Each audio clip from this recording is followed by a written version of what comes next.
Dans cette optique, que nous avons accueilli positivement les recommandations. Ce master ouvrira directement nos apprenants au cycle de doctorat que nous pouvons qui était consacré à la mise en place et à l'exécution du champ.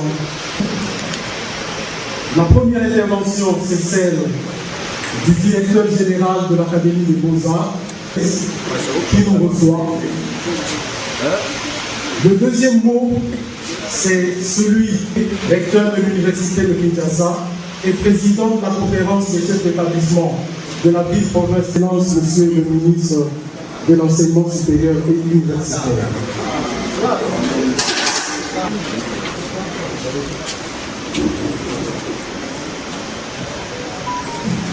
Monsieur le ministre,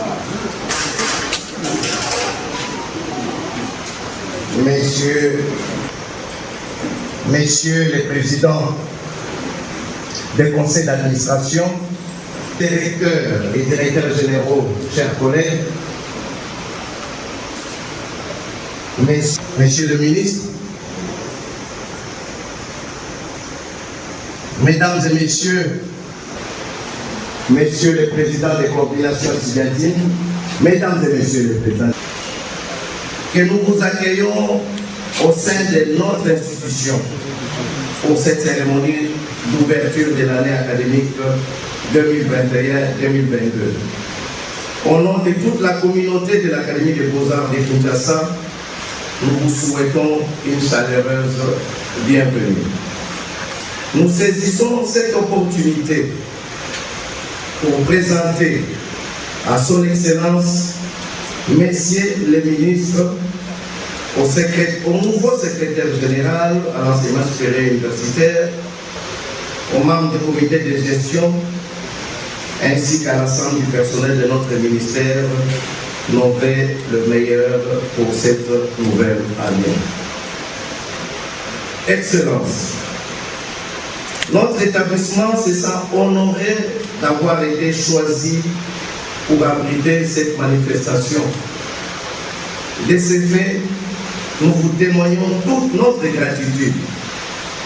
Nous vous assurons également qu'en synergie avec la conférence provinciale des chefs d'établissement de la ville-province de Kinshasa et d'autres institutions de l'enseignement supérieur et universitaire à travers le pays, l'Académie des Beaux-Arts de Kinshasa est déterminée à ne ménager aucun effort pour appuyer vos différentes initiatives visant à promouvoir l'assurance qualité dans nos enseignements.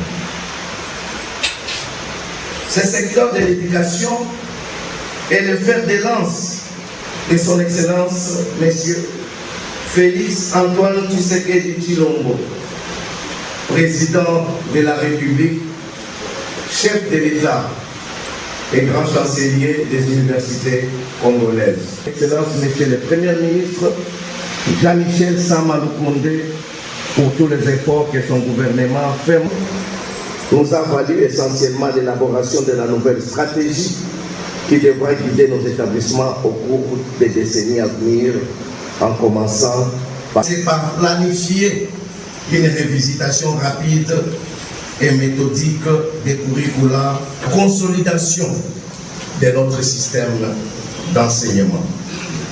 Cette consolidation est de compétir avec toutes les autres institutions supérieures et universitaires, en particulier, faisant nôtre l'approche pédagogique par compétence, nous avons contre la cohésion nationale, mais à cause de cette cohésion nationale, c'est donné en dehors de Kinshasa.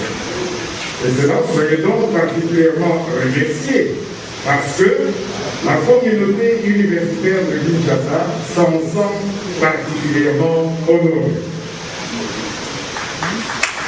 Le lancement réel de cette nouvelle année, après la bonne année, après un Noël pluvieux et une fin de l'année également pluvieuse. La pluie est généralement synonyme de fécondation. la communauté de l'enseignement supérieur de Kinshasa, au travers de ses dirigeants, vous promet d'appliquer les orientations combien importantes contenues dans la 023 en cette période où nous devons lutter vers le LMD.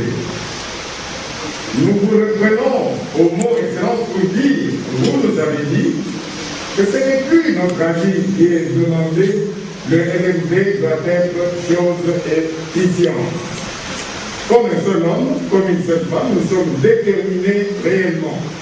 Et cela, au travers de révisions curriculaires, au travers de l'applicabilité de ce LMD, ayant recoupé sous votre leadership récemment, parlons un petit peu de faculté de médecine, celle de Kinshasa, de Lubumbashi et de Kisangani, où dès aujourd'hui, cet après-midi, les gérants commenceront certainement un enseignement LMD.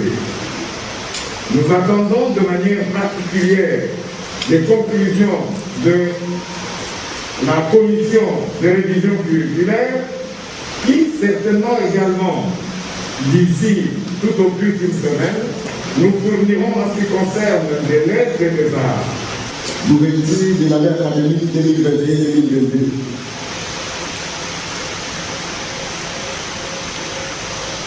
Et nous lançons ce mercredi 5 janvier 2022 à l'Académie des Beaux-Arts. Se réalise dans un contexte fort particulier, marqué par diverses circonstances. Il s'agit notamment de la mort de Monseigneur Tarsik Sibangu Kishiki, président du conseil d'administration des universités du Congo, à qui nous nous préparons bien sûr à rendre un hommage digne. De la persistance de la pandémie, de la maladie à Covid-19, qui ne cesse de bousculer nos modes de vie et nous invite à développer des moyens alternatifs dans le fonctionnement de nos établissements. De la généralisation du système de licence, maîtrise, doctorat dans les établissements au travers de laquelle nous sommes tous appelés à remplacer nos modes opératoires dans l'exercice de nos tâches d'enseignement, d'apprentissage, d'évaluation et d'administration. Des mouvements de revendication syndicale et associative qui imposent aussi des demandes d'amélioration des conditions de vie et de travail des membres des différentes corporations et pour lesquelles sont attentifs aussi bien le président de la République et le Premier ministre, mais aussi l'autorité de tutelle qui s'inscrit dans la démarche de répondre aux différents législateurs fondés et réalistes. En ma qualité de ministre de l'enseignement supérieur et universitaire, j'ai saisi la portée de chacun de ces événements et m'engage à les capitaliser pour optimaliser les fonctionnements de notre secteur. À cet effet, j'invite dans les gens toutes les parties pénales de notre secteur à s'inscrire dans une approche axée sur la consolidation des acquis positifs, fruits du travail collectif, la matérialisation de nos idéaux d'excellence et de qualité, ainsi que la projection des secteurs de l'enseignement supérieur et universitaire revalorisés, requalifiés, modernisés et porteurs d'innovation. L'ouverture de cette année académique est l'occasion, après les évaluations qui ont suivi la clôture de l'année précédente, de prendre de nouveaux engagements, de se donner de nouveaux défis et de saisir de nouvelles opportunités. Je ne doute pas un seul instant que c'est bien cet esprit qui anime toutes les parties prenantes dans le secteur et avec elle, je m'engage, d'ores et déjà selon les cas, à prendre les décisions idoines pour porter solution aux problèmes qui élèvent de ma compétence, à apporter mon appui institutionnel pour accompagner les démarches à court ou à venir pour répondre aux attentes des corps dès lors qu'elles se font conformément aux lois et règlements de la République. Et puis, assurer le plaidoyer nécessaire au bon fonctionnement de notre secteur. De manière générale, Le choix de Kinshasa pour tenir cette activité, qui devait initialement avoir lieu à Kisangani, je décide le directeur, à la demande de Monseigneur Tarsis Tibangou. Aujourd'hui, ça s'explique par le fait que toute l'attention de notre secteur est pour les focaliser sur l'organisation des obsèques de Monseigneur Tarsis et 90 et 93. Vu la loi cadre numéro 14/004 du 11 février 2014 de l'enseignement national, vu l'ordonnance numéro 16/071 du 29 septembre portant organisation et fonctionnement des organes d'administration de l'enseignement supérieur universitaire, vu l'ordonnance numéro 21/012 du 12 avril 2021 portant nomination des vice-premiers ministres, des ministres d'État, des ministres délégués et des vice-ministres, vu l'ordonnance numéro 20/017 du 27 mars 2020 fixant les attributions des ministères, spécialement à l'article 1er, littéra B, point 34 relatif au ministère de l'enseignement supérieur universitaire, considérant le calendrier académique contenu dans l'instruction académique numéro 023, bar Minesi, bar CAB, bar MIN, bar MMB,